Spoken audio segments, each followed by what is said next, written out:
Subscribe करें और bell दबाएं ताकि कोई खबर रह न जाए।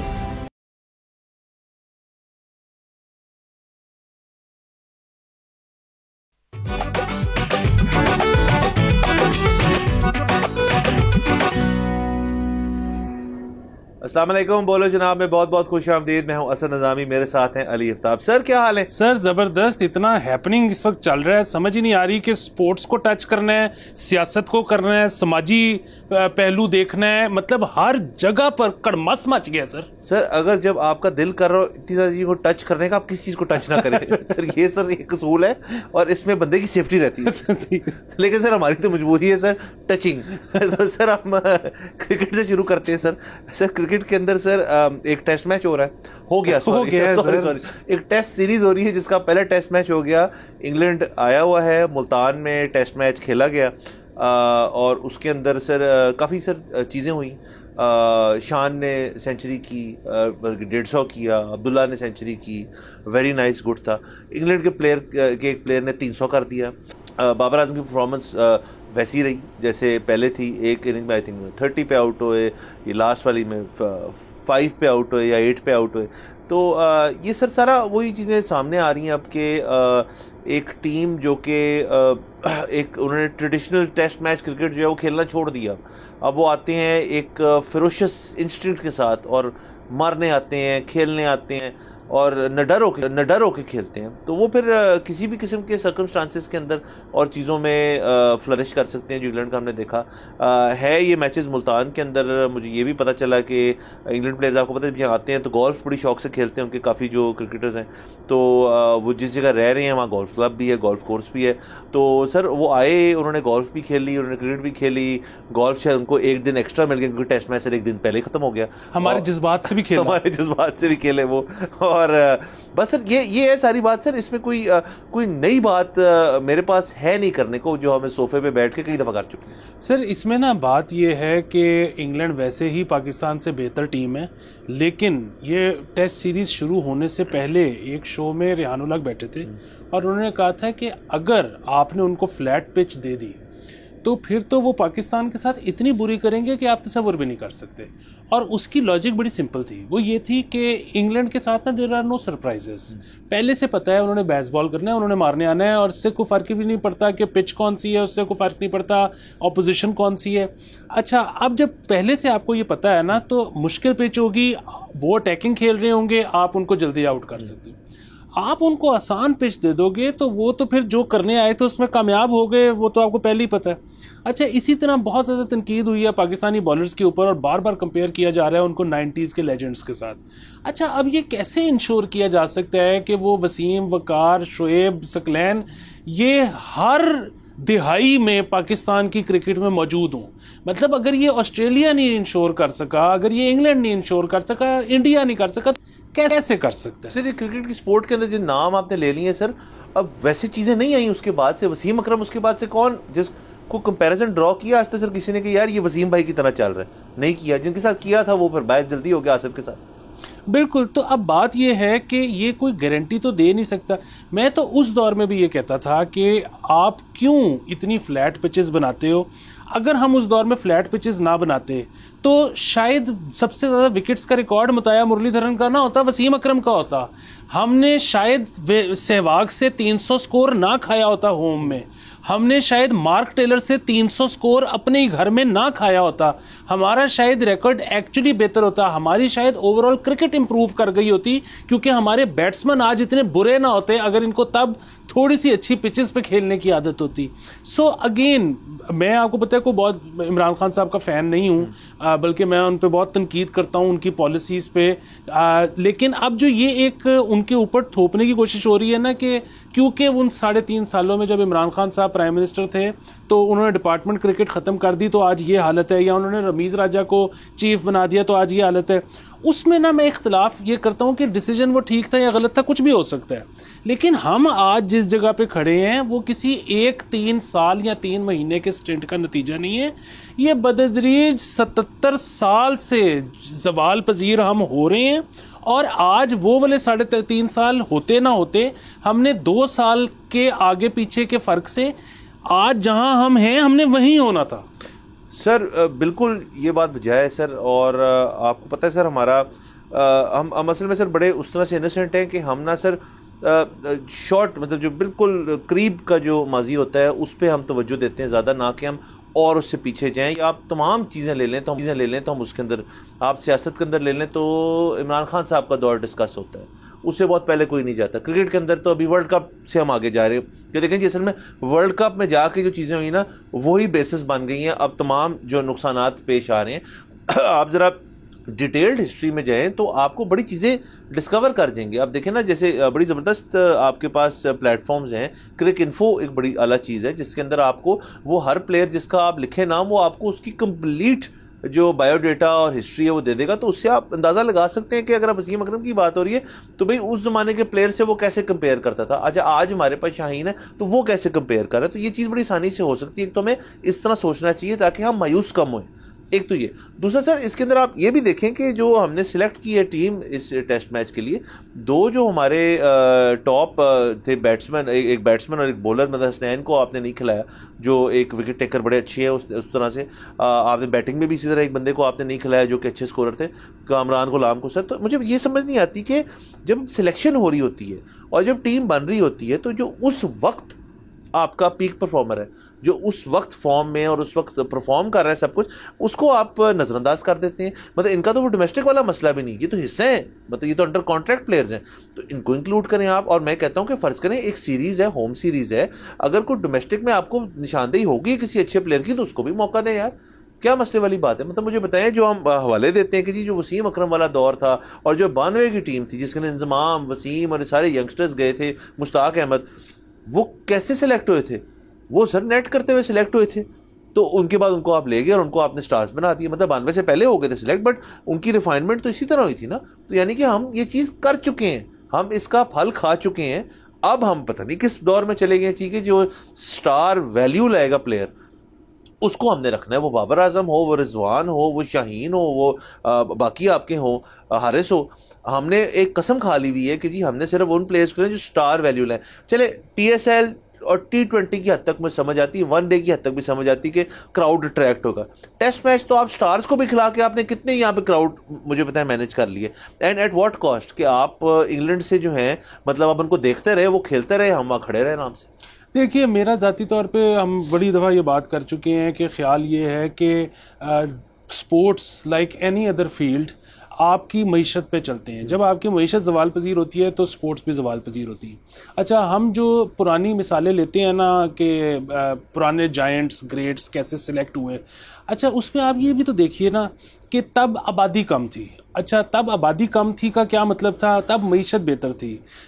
एक तो कम आबादी, फिर उसमें से जो क्रिकेट खेलना चाह रहा है शायद उसके पास ग्राउंड भी मुयस्सर है। अच्छा, अगर वो ग्राउंड तक पहुंच गया है तो शायद एक आंख भी है जो उसको देख लेगी।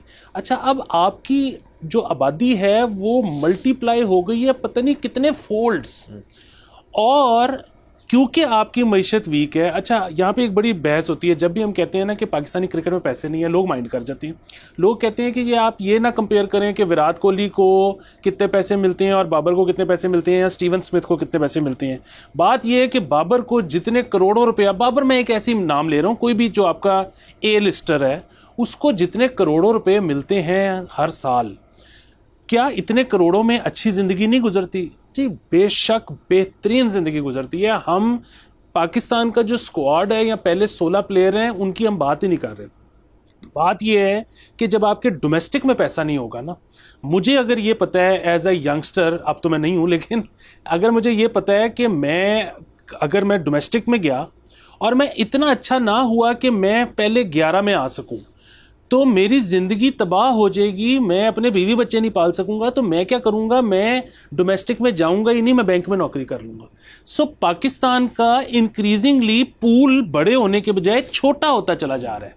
सो आपके जितना छोटा पूल होगा उतने ही आपके पास कम टैलेंट निकलेगा। बिल्कुल सर, आप इस तरह से देख लेना कि हमने वो भी खबर इधर ही की थी कि जो हमारी एक क्रिकेट की ही ग्रे एक इंडस्ट्री बन चुकी है जो टेप बॉल क्रिकेट है। अब उमरी पेसर एक मतलब नाम है टेप बॉल क्रिकेट में, वो जो है वो बता रहे थे कि जी मैं अगर महीने के 10-12 मैच खेल लूं तो मैं 15-16 लाख रुपए कमा लेता हूं महीने का। तो सर एक डोमेस्टिक प्लेयर जो है जो शायद उमरी पेसर के लेवल पे तो करा ही लेता होगा, आई एम श्योर, बॉलिंग करा चलें उसके आसपास करा लेता होगा, वो अगर देखे कि यार टेबल में ज्यादा है, तो इसका मतलब है डोमेस्टिक के ऊपर रुझान जो है किसी क्रिकेटर का, किसी प्लेयर का, वो भी कम होना शुरू हो जाएगा। अक्सर आपने जो बात की मैशत के बारे में और बाकी चीज़ के बारे में, अगर हम अफगानिस्तान की जानिब चलें तो वो एक अनोमली है इस चीज़ के अंदर कि मैशत तो उनकी है ही नॉन सिग्निफिकेंट ही नहीं है।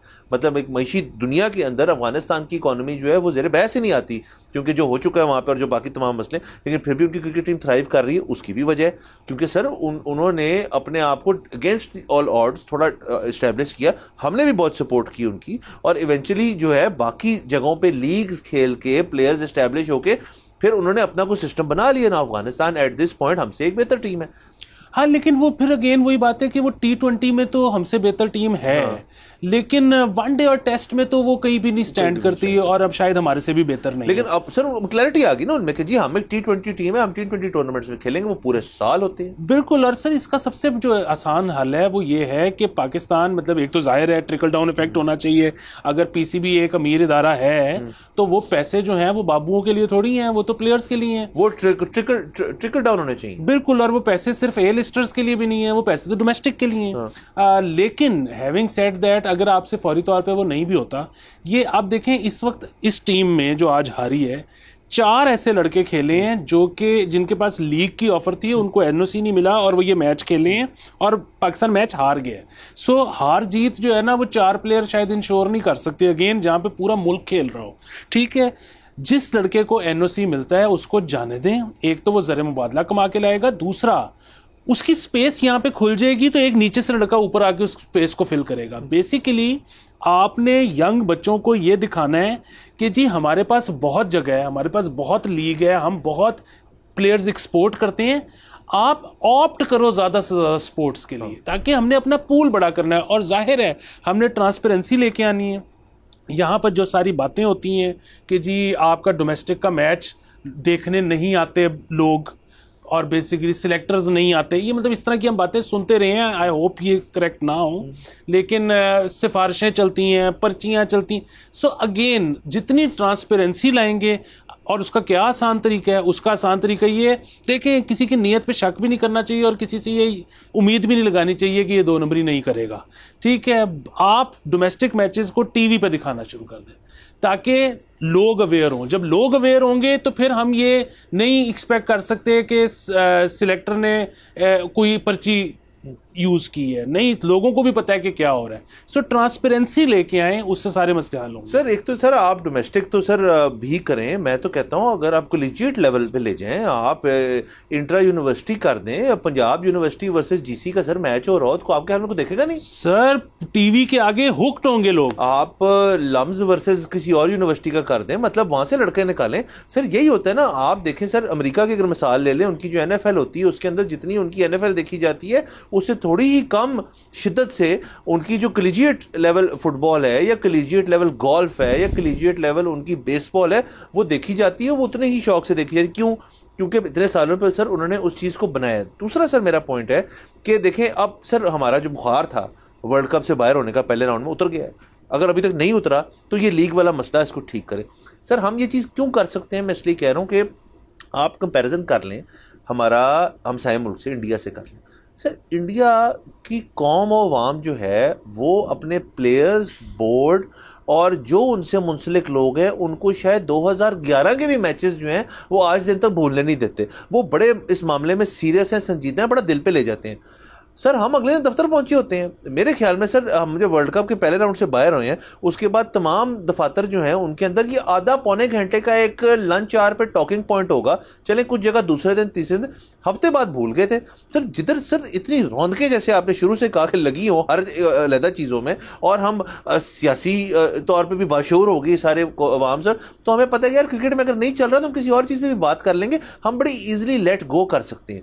तो माई पॉइंट इज़ कि जब तनकीद भी नहीं है, जब हारने के ऊपर इतना आपके पे लेदे जो है वो एक हद तक होती है और आप उसके बाद डिटाई से खिलाते भी उन्हीं लोगों को, तो कुछ ट्राई समथिंग न्यू, को नए लोग ले आए ताकि जब वो हारे तो आप कहें जी देखें जी हमने नए लोग खिलाए थे ना, आप ही कहते थे नए लोग खिलाए हैं, अच्छा अब ये हो गया, अच्छा वो लीग खेलने चला गया तो ये मसला हो गया। यहाँ पे सर कैपेसिटी जो है ना तनकीद करनी क्रिकेट के ऊपर वो बहुत कम होती जा रही है, और जितनी वो कम होती जाएगी उतना रूम मिलेगा पीसीबी को एक्सपेरिमेंट करने के लिए। मसला ये वो एक्सपेरिमेंट नहीं करते।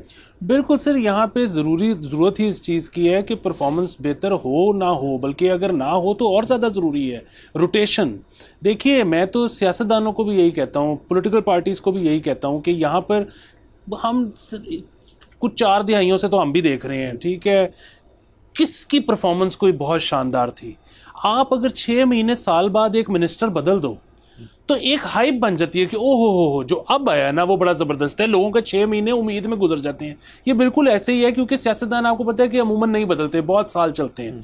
तो मैं ये भी नहीं कह रहा कि एक बंदा इलेक्शन लड़के आया है उसका पूरा हक बनता है वो असेंबली में बैठे वो कानून साजी करे, सारा कुछ करे, लेकिन वो जो होता है ना कि मिनिस्टर जब आपने बनाया है तो वो मिनिस्टर्स अगर आप बदलते रहें तो लोगों का जरा ध्यान हटा रहता है। ये बिल्कुल ऐसे ही है कि जो हमारे सरकारी अफसरान है, मतलब जब भी कोई जज बदलते हैं, फॉर इंस्टेंस वो एक रिटायर होते हैं दूसरे आते हैं, अभी भी ये होने जा रहा है, हमेशा एक हवा होती है कि जी जो अब आए हैं ना ये तो कमाल के हैं, ये तो जबरदस्त। लोगों का 6 महीने साल इसमें गुजर जाएगा, फिर उसके बाद जब कोई बदलेंगे होगा जी अब कमाल। तो प्लेयर्स के साथ भी यही है कि यार बदल के देख लो। सर बदल के देख लें। दूसरा सर देखिए हमारे 2-2.5 जो स्पोर्ट्स चैनल हैं उनको बढ़ाएं, जो डोमेस्टिक और कलीजिएट लेवल है उसके अंदर आप इसको आप एलिवेट करते हैं। भाई वो चैनल्स मौजूद हैं, जिसने देखना है देखे।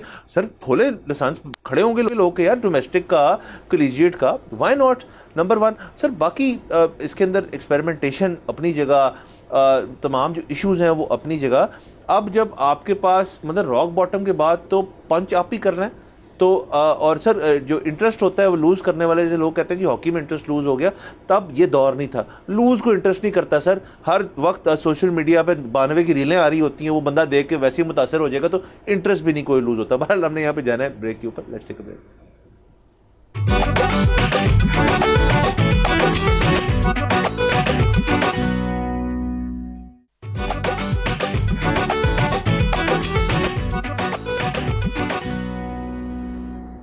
Welcome back from the break. आप देख रहे हैं बोलो जनाब। सर ब्रेक से पहले क्रिकेट की बात हो रही थी सर, हम कोशिश कर रहे थे कोई डोमेस्टिक लेवल के ऊपर कोई बेहतरी आए, कोई टीवी चैनल्स बने। सर मुझे नाम भी सोच लिया टीवी चैनल का, देखो सर ये बड़ा ज़बरदस्त है। और मैं आपको एक बात बताऊं कि अगर लोगों का ख्याल है कि जी ये नहीं चलेगा, तो एक तो जिस तरह आपने अमेरिका की मिसाल दे दी, दूसरा ये है कि आपको पता है जब ये PSL वाले मैचेस होते हैं तो लाहौर और कराची का जो मैच होता है उसमें कई दफ़ा पाकिस्तान वर्सेस इंडिया वाली रेटिंग आ जाती है, ठीक है, मतलब पाकिस्तान की हद तक, नॉट ग्लोबली। बात ये है कि लोग अपना शहरों से ज़्यादा कनेक्ट करते हैं और इसी तरह जैसे जैसे आप जो कनेक्शन है ना एक इंसान का उसको नैरो डाउन करते जाए ना, मतलब ये जब आप पहुंचेंगे ना किसी के स्कूल कॉलेज तक तो वो कनेक्शन और मजबूत हो जाएगा। मतलब आप ये फिर वही बात है कि वो जाहिर है अब इतने शायद मुमकिन नहीं होगा हमारे, आपने कहा 2.5 चैनल है, नए लाइसेंस हम ज़्यादा से ज़्यादा 1 साल में 10 बांट लेंगे।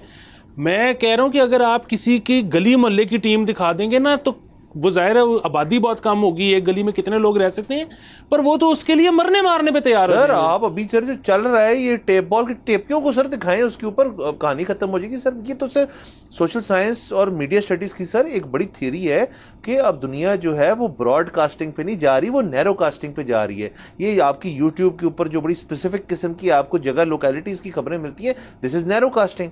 आप जितनी नैरो कास्टिंग करते रहेंगे आपकी ऑडियंस जो है वो बड़ी थ्राइविंग ऑडियंस बन जाएगी। हमें एक चीज अब सीखनी चाहिए। बिल्कुल। और इसमें मेरा एक और आइडिया ये है कि जितने लोग यहाँ पे जात बरादरी को सीरियसली लेते हैं, अगर एक एक टीम इस किस्म की तश्कील दे दी जाए ना कि एक जटों की टीम हो, एक शेखों की टीम हो, एक राइयों की टीम, ओहो इधर रेटिंग्स छत फट जाएगी इधर। सर जट सारे जो है सर वो लदे रहते हैं कि शेख एक बस में है। ये भी सर देख रहे हैं, अब हम शुगर लगा रहे हैं ना सर, तो ये बाकी लोग भी कर सकते, लेकिन एंजॉय तो। और revenue at the end of the day आपने रेवेन्यू बनाना है। और सर देखिए मैं और इस पे कर लेते हैं कि देखें एक जो आपका पीक एडवर्टाइजर है जो नेशनल टेलीविजन पे या PTV स्पोर्ट्स या स्पोर्ट्स चैनल पे जाके इश्तिहारात देता है अपने, उनका रेट जो होता है सुन के आप ना पागल हो जाएंगे। सर जो आपके लोकल कुछ ब्रांड्स हैं, कुछ स्टार्टअप्स वगैरह हैं, उनको कितना अच्छी अपॉर्चुनिटी है जी कि एक चैनल भी है, वो नीश एक प्रोडक्ट दे रहा है, मेरा भी एक नीश प्रोडक्ट है, मैं उस पर एडवर्टाइज कर लूँ, आपका रेट भी उस तरह से बेहतर हो जाएगा। सर तो सारी चीजें सर इसके अंदर हो सकती हैं अगर जरूरी विजन हो। बिल्कुल सर आगे चलते क्रिकेट की एक और खबर है हमारे पास सर। मोहम्मद यूसुफ साहब जो है उन्होंने मुस्ताफ़ी हो गए थे सिलेक्शंस के प्रोसेस से, और अब पता नहीं कि पीसीबी के अंदर कहा जा रहा है किसी और रोल में वो आएंगे, लेकिन उन्होंने कहा कुछ मसले मसाइल ज़ाती जिसके ऊपर मैं ज़्यादा फोकस करना चाहता हूँ, वो बिल्कुल ठीक बात है। तो सर एक नई सिलेक्शन कमेटी की तश्कील हुई जिसके अंदर एडिशंस हुई हैं कुछ, इसमें आकिब जावेद हैं, और सर उसके अंदर हमारे फॉर्मर अंपायर जो रिटायर हो गए हैं पाकिस्तान के अंपायर, मतलब पाकिस्तानी अंपायर सॉरी, अलीम डार सर सब अब सिलेक्शन कमेटी का हिस्सा बन गए हैं। तो इसकी भी बहुत बहुत मुबारक हो सबको कि मुझे नहीं पता सर कितनी सिलेक्शन बोर्ड्स या कमेटीज़ हैं तमाम क्रिकेटिंग बोर्ड्स के अंदर जिसके अंदर फॉर्मर अंपायर्स जो हैं वो बतौर सिलेक्टर आए होंगे। मुझे तो लगता था ये जो जॉब होती है ये तो बड़ी एक years and years of scouting and आपका एक ख़ास आई होती है, आप प्लेयर को देख लेते हैं, उसकी फिटनेस का मुआयना करना होता है, उसकी न्यूट्रिशन का मुआयना करना है, कई दफ़ा तो सर आप जो बाकी सब इंटरनेशनल स्पोर्ट्स की बात करते हैं उनके घरेलू मामलात का भी मुआयना करना होता है कि इसका मेंटल स्टेटस क्या है इस वक्त, इसको हम टीम में रख रहे हैं, ये बड़ी चीज़ें होती हैं। अलीम डार साहब ने मेरे ख्याल में क्रिकेट आप भी तारे थे कि फर्स्ट क्लास थोड़ी सी खेली थी उन्होंने, तो उसके बाद वो अंपायरिंग के अंदर चले गए, अंपायरिंग में उन्होंने बहुत नाम बनाया और हम बहुत बड़े फ़ैन हैं उनके, बल्कि उनको तो मैं चाह रहा था किसी ऐसे रोल में उनको रखें कि हम यहाँ से अंपायर और मजीद निकालें, नंबर 1। दूसरा सर उन्होंने पाकिस्तानी मैचेस तो बड़े कम अंपायर किए होंगे, तो अब उनको किस कैपेसिटी में यूज़ किया जा रहा है कि मतलब उन्होंने खेली भी कम, उस तरह से पाकिस्तानी क्रिकेट लाइव देखी भी कम, तो ये पीएसएल की सिलेक्शन कर रहे हैं, मुझे समझ नहीं आई सर इस डिसीजन की। सर ये बेसिकली 5 लोगों की कमेटी है जो जिनके पास वोटिंग राइट है इन सिलेक्शन। अच्छा बात ये है कि फर्स्ट क्लास खेले हुए हैं, 2 और मिसालें दुनिया में मिलती हैं जहाँ पे अंपायर्स को सिलेक्शन कमेटी में रखा गया, लेकिन वो दोनों इंटरनेशनल क्रिकेट अंपायरिंग से पहले खेल चुके थे। अच्छा अगेन बात ये है कि इन्होंने इंटरनेशनल नहीं खेली लेकिन डोमेस्टिक तो खेली है। कोई ना कोई जाहिर है सिलेक्शन का मुझे पता नहीं, लेकिन शायद गोरे ने इसके कोई कोर्सेज बनाए हो, कुछ वो किया हो। यहाँ पर तो ऐसे नहीं होता, इनको जाहिर है मतलब गुमान अच्छा रखना चाहिए कि ये बड़ा अच्छा काम करेंगे। इनका जब इंटरव्यू हुआ होगा तो इनसे कुछ बुनियादी चीज़ें जो है वो पूछी गई होंगी, उनको बड़ा अच्छा जवाब दिया गया होगा, इनकी अप्रोच अच्छी होगी। क्योंकि अदरवाइज़ तो देखिए ना, इस कमेटी में 5 रुकनी कमेटी में 3 तो एक्स रिटायर्ड जो हैं वो आपके टेस्ट क्रिकेटर्स हैं, और ज़्यादातर पहले भी रिटायर्ड क्रिकेटर्स ही रखे जाते थे।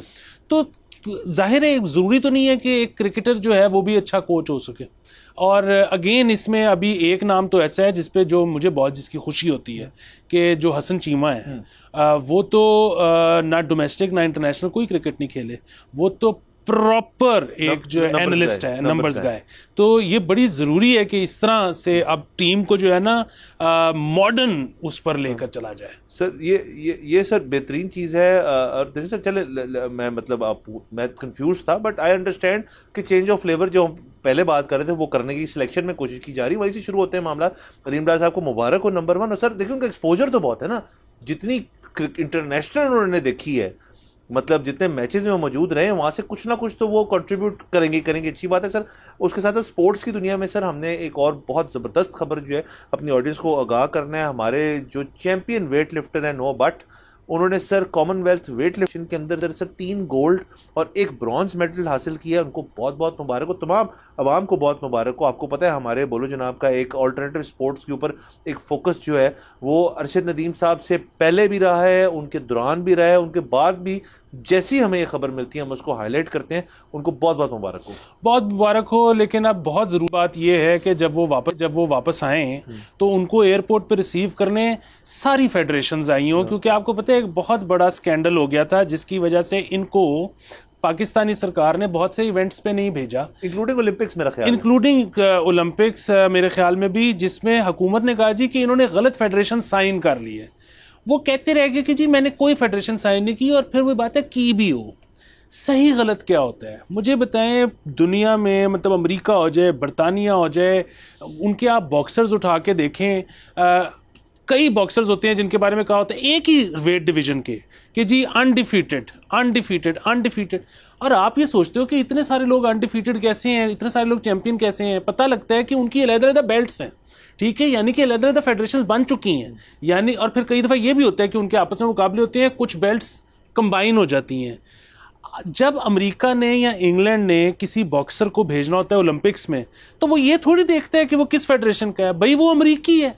अब इन्होंने जो मर्जी फेडरेशन ज्वाइन की हो, इनका क्या, इन्होंने Pakistani passport, Pakistani ID card forfeit कर दिया, भाई ये पाकिस्तानी है, इसको भेजो।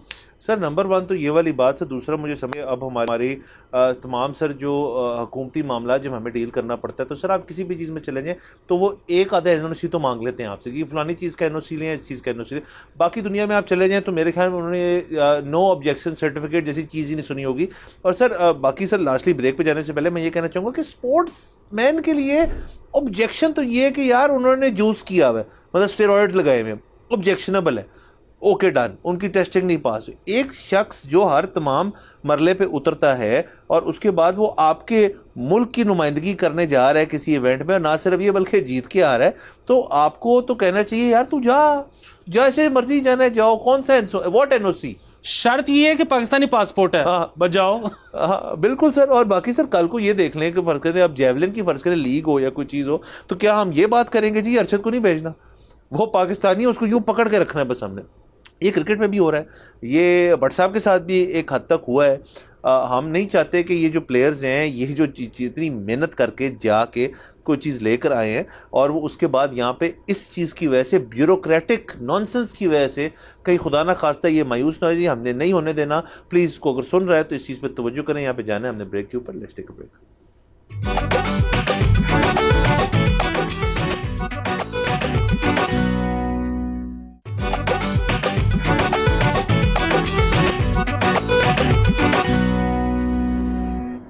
Welcome back from the break. आप देख रहे हैं बोलो जनाब।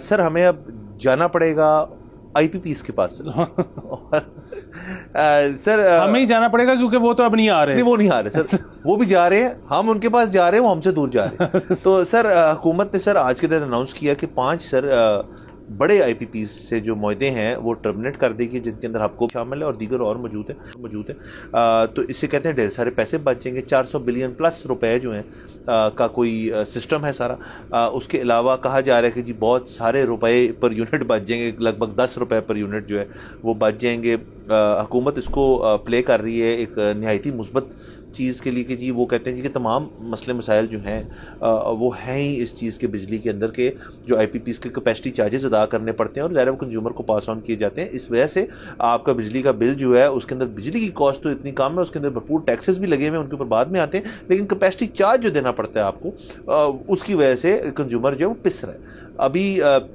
सर्दियाँ सर अराउंड द कॉर्नर हैं, तो ज़ाहिर है वैसे ही थोड़ी बिजली के बिल जो हैं वो थोड़े से कम होना शुरू हो जाएंगे। लेकिन अब चूंकि ये एक शुरुआत है आईपीपी से मुआहदे ख़त्म करने की, तो आने वाले अगली गर्मियाँ जो हैं उनके तब तक वो कितने मुआहदे रीनिगोशिएट करके ख़त्म कर देते हैं, कैसे करेंगे, ये वाले कैसे किए हैं, ये सारी बात करते हैं। जी सर, बात ये है कि ये जो हुकूमत है ना, इसने एक चीज़ पिछली हुकूमत इमरान खान वाली हुकूमत से सीखी है। बेसिक अल्फाज में हुआ क्या है कि पाकिस्तान ने कुछ कॉन्ट्रैक्ट्स किए आईपीपीस के साथ, बिजली के कारखानों के साथ। अच्छा, वो कॉन्ट्रैक्ट्स ठीक थे या गलत थे, उसमें उस वक्त करप्शन हुई नहीं हुई, अगेन अगर तारीख़ में जाएं तो मेरा तो ख्याल है करप्शन भी मेजर पहलू नहीं होगा। आपने तारीख़ी तौर पे क्योंकि पहले भी ऑन गोइंग कॉन्ट्रैक्ट्स ख़त्म किए थे, इसलिए आप जब भी बिडिंग करवाते हो आपको फेवरेबल कॉन्ट्रैक्ट्स मिलते ही नहीं हैं। अच्छा, इस दफ़ा फिर वही हो रहा है कि ये वो जो आईपीपीस के साथ मुआहदे हैं आप वक्त से पहले ख़त्म कर रहे हो। अभी तो बड़ा आपको 400 समथिंग बिलियन रुपए का फ़ायदा हो रहा है, लेकिन ज़रा फ्यूचर का देखें, ज़िंदगी ख़त्म तो नहीं होने लगी। हमें शायद मुस्तकबिल में फिर कभी आईपीपीस की ज़रूरत पड़े, फिर कभी हमें एनर्जी सेक्टर में इन्वेस्टमेंट की ज़रूरत पड़े।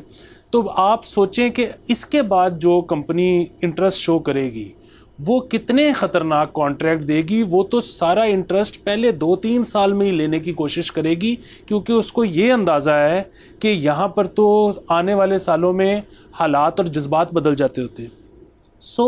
एक चीज़ होती है सॉवरन गारंटी, कि हुकूमत ने कहा, सरकार ने कहा, रियासत ने कहा कि जी हम आपके साथ इतने साल का कॉन्ट्रैक्ट कर रहे हैं और हम इतने साल तक इसको चलाएँगे। पाकिस्तान उनको ख़त्म कर रहा है। अभी जो ये 5 ख़त्म हो चुकी हैं, इनसे तो खुर्रम हुसैन साहब के मुताबिक सिर्फ 71 पैसे का फ़र्क आया है पर यूनिट, लेकिन इसके अलावा जो ख़त्म होने जा रही हैं उसमें 5 रुपये का और फ़र्क पड़ेगा। और शायद अगर ये रीनिगोशिएट कर पाते हैं चाइनीज़ IPPs के साथ तो इवेंचुअली 10 रुपये का भी पर यूनिट फ़र्क पड़े। अगेन इससे अगर आवाम को फ़ायदा पहुंचता है और ये नागुज़ीर था, इसके अलावा कोई चारा नहीं था, तो ठीक है, लेकिन इसमें खुश होने वाली बात नहीं है। लोग जो सवाल नहीं करते वो ये है कि ये जो इतनी महंगी बिजली हमें IPP से लेनी पड़ती है, ये इतनी महंगी क्यों है? ये इतनी महंगी इसलिए भी तो है क्योंकि हम कम लेते हैं। अगर हम ज़्यादा लें तो उसकी कॉस्ट कम हो जाएगी। अब सवाल ये है कि हम कम क्यों लेते हैं? हम कम इसलिए लेते हैं कि यहाँ पे इंडस्ट्री नहीं चलती। अब कोई पूछे कि आपकी एक्सपोर्ट पॉलिसी क्या है, आपकी इंडस्ट्री क्यों नहीं चलती? अच्छा, ये जब बिजली के कारखाने लगाए थे आपने इंडस्ट्री के करीब क्यों नहीं लगाते? उस इंडस्ट्री को लाइन लॉसेस का खर्चा क्यों उठाना पड़ता है? अच्छा, आपकी सबसे बड़ा सवाल आपकी रिकवरी नहीं होती। मतलब यहाँ पे मल्टीपल बायर मॉडल हो, सिंगल बायर मॉडल हो, रिकवरी पूरी नहीं है, उसका लॉस कौन लेगा? अब ये सारे सवाल हैं। सिर्फ IPP वाले मसले को एड्रेस करके आप कहो कि हर जगह से रिलीफ मिलेगा, वो नहीं मिल सकेगा। सर वो मैजिशियंस जो होते हैं ना सर, जो करते हैं उसमें एक स्लाइट ऑफ हैंड कहते हैं इनको, कि मतलब वो आपको दिखा एक चीज़ रहे होते हैं और आपका फोकस वहाँ होता है और कर पीछे से कुछ और चीज़ कर रहे होते हैं। मैं एनालॉजी मैंने इसलिए इस्तेमाल की क्योंकि ये वही हो रहा है कि IPPs का सबको बताया जा रहा है कि जी ये सारे मसले हैं। मैंने पहले जिक्र किया सर कि आप कोई भी बिजली का बिल, वो सिंगल फेज मीटर हो, वो 3 फेज रेजिडेंशियल मीटर हो, वो ग्रीन मीटर हो, वो इंडस्ट्रियल मीटर हो, आप तमाम बिल जो है उनका एक कंपैरिजन कर लें। बल्कि आप गूगल करेंगे तो पड़े होंगे, किसी की बनाई होगी ये तस्वीर, उसमें आप टैक्सेस का जो कॉलम है सर देखें कि वो ऐड होते होते, मतलब सर आप बिजली के ऊपर भी इनकम टैक्स है, एडवांस टैक्स है, एडिशनल टैक्स है, तुम ऐसे क्यों टैक्स है, मतलब सर हर चीज़ जो है वो टैक्सेशन इतनी हैवी है। और हमने इस बजट, अगर ये बजट जो है ये हमारा एक प्रेसिडेंट है, तो आने वाले बाकी बजट जो है उनके अंदर टैक्सेशन पॉलिसीज़ तो पढ़नी है। कम तो हमें नज़र नहीं होते हुए आ रही, क्योंकि यहाँ पे अगर रवैया यही रहा कि जी हमने अपनी बेल्ट टाइटनिंग जो है वो अभी करने का हमारा मूड नहीं, हम कर नहीं सकते, जो हम बहुत ज़्यादा काम कर रहे हैं, तो हम टैक्सेस आपको ढेर सारे पास ऑन कर देते हैं ताकि हमारा ये सिस्टम जो है चलता रहे। और अपने आप को फिर इस बजट के अंदर तो शाबाशियाँ और इनामात भी पेश किए गए हैं, और मैं नहीं कह रहा सिर्फ इस हुकूमत की, तमाम हुकूमतें ये करती हैं। अच्छा सर, उसके अलावा IPPs के ऊपर फोकस जा रहा है, तो आपने जिक्र जैसे बड़ा बेहतरीन किया कि एक्सपोर्ट इंडस्ट्री जो है हमारी उसके ऊपर करें, इंडस्ट्रीज लगाएं, उनको बिजली वो इस्तेमाल करें, बिजली जितनी इस्तेमाल करेंगे यूनिट पर कॉस्ट कम आ जाएगी, कैपेसिटी चार्ज कम हो जाएगा। सर दैट बीइंग सेड, अब मुझे बताएं कि सर हमने ये तो बात हमेशा की है कि जो हमारे पास इस वक्त प्रोडक्शन कैपेसिटी है वो मुल्की कैपेसिटी जो है वो पूरी कर देता है, हमें IPP से लेने की ज़रूरत उस तरह से नहीं है। मैं कह रहा हूँ अगर आप डिस्ट्रीब्यूशन जो चैनल्स हैं अपने और अपनी बाकी जो आपने जगह जगह पहुँचा के लाइन लॉसेस कम करने, आप उसका मुआहदा क्यों नहीं करते? ये खबर क्यों नहीं हमें कभी पढ़ने को मिलती कि फलानी चाइनीज़, सऊदी, फलानी कंपनी ने हमने ये वादा किया उनसे कि हाँ आप आएंगे, उसके अंदर कोई मैकेनिज्म बना लें और आप इस चीज़ को ठीक करें, ना कि हम फोकस करने के जी सॉवरेन गारंटीज को डिसऑनर करके हम नाराज भी कर रहे हैं जो दोस्त ममालिक में, जिनसे हमारा सिर्फ IPPs की हद तक मुआहदे नहीं और भी बड़े मसले चल रहे हैं उनके साथ। तो ये सर बड़ा एक कॉम्प्लेक्स इशू बनता जा रहा है। और अभी जिस दावे से ये कह रहे हैं कि ये तो शुरुआत है, देखें आगे आगे हम क्या करते हैं, और नहीं भाई बड़ा थोड़ा सा मेरे ख्याल में तो थोड़ा मुताहत रहना चाहिए सर। यकीनन मुताहत रहना चाहिए, बहुत ज़्यादा खुश नहीं होना चाहिए।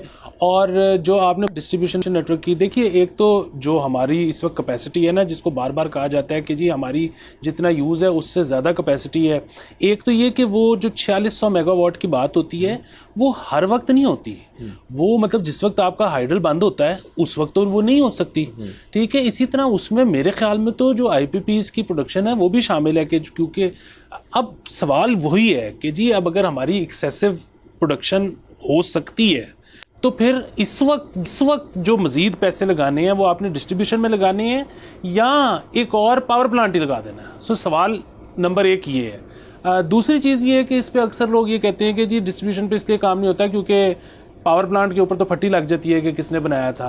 डिस्ट्रीब्यूशन नेटवर्क में आप क्या करोगे, तार के ऊपर लिख के लगा दोगे, ट्रांसफार्मर पे लिख के लगा दोगे किसने किया था। और फिर अगेन यहाँ पर ना जिसको जो काम करना आ जाता है ना, तो वो फिर कहता है कि अब इसी के थ्रू इन्वेस्टमेंट करते चले जाना चाहिए। सो पावर प्लांट लगाना आ गया है, डिस्ट्रीब्यूशन शायद इम्प्रूव करना जो है ना वो एक ज़्यादा कॉम्प्लेक्स काम है और इसी वजह से यहाँ पर ध्यान नहीं है। सर इस फटी वाली चीज़ का तो बहुत आसान हल है सर। वो ये है कि सर आपने जिस जगह आपने डिस्ट्रीब्यूशन लाइंस ठीक की हैं, वहाँ एक बंदा बिठा दें सर, उस बंदे ने पट्टी पहनी हो कि यार मुझे इन्होंने बिठाया और ये डिस्ट्रीब्यूशन का ये वाला काम जो है इस फेज़ का ही इन्होंने किया था, और उन्होंने किया था। सर वो बैठा ना रहना बंदा वहाँ पे, उसके आसपास जो गाँव है वहाँ पे भी फिरे सर, उसका काम ही है कि पट्टी पहनेंगे सर। और वो एम्प्लॉयमेंट जनरेट होगी। एम्प्लॉयमेंट जनरेट क्यों करनी है सर? इतने लोग तो हैं एक्सेस में पीआईए में हमारे पास सर, किसी एक का सर कोई एक तो खुशी से करेगा यार सर, पेंशन सब बात जाएगी, और क्या करना सर, पट्टी पहननी, और वो भी 9 to 5 पर आएंगे। ये नहीं कहेंगे आपने हमेशा के लिए घर जाकर उतार दिया। वाह सर, इससे ये मसला भी हल हो गया। ये बिल्कुल हल हो गया सर। बाकी अब सर थोड़ा ये भी बात कर लेते हैं कि अभी सर्दियाँ आ रही हैं, सर्दियों के अंदर 2 मसले होते हैं जिसकी वजह से आपके लोग जो है तंग भी होते हैं सर। अब वो ज़माना जो है जिसके अंदर गैस के ऊपर आप रिलाई करते थे अपने आप को हीट करने के लिए, वो भी बड़ा तंगी का सामना, बहुत इलाके ऐसे हैं जहाँ पे गैस जो है वो मुकम्मल तौर पे नहीं आती, बल्कि गैस की भी लोड शेडिंग होना शुरू होगी कई इलाकों में। तो लोग जो है फिर बिजली को इस्तेमाल करते हैं करने के लिए। सो ये हमारा जो एक कॉन्सेप्ट बना हुआ है बड़ी देर का, ये बिल्कुल सच है, मैं इसके disagree, but I think sir over a few years हमें ये भी शायद फेस करना पड़े कि यार अब चूंकि गैस के मसले मसाइल जो हैं वहाँ उसकी तो बात ही नहीं करता कोई, सर आज ही खेल रहे हैं।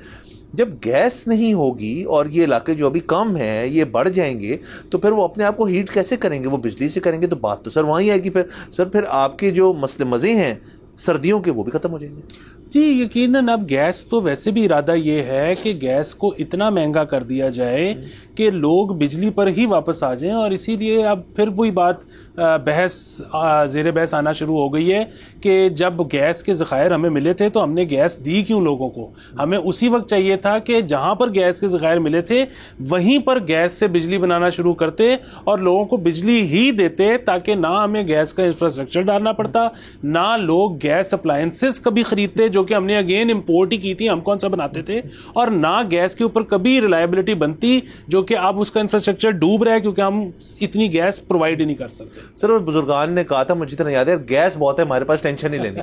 टेंशन लेनी चाहिए थी। अच्छा बहरहाल सर वक्त खत्म हो जाता है, इजाजत दीजिएगा, कल आपसे इंशाल्लाह फिर मुलाकात होगी। खुदा हाफिज़।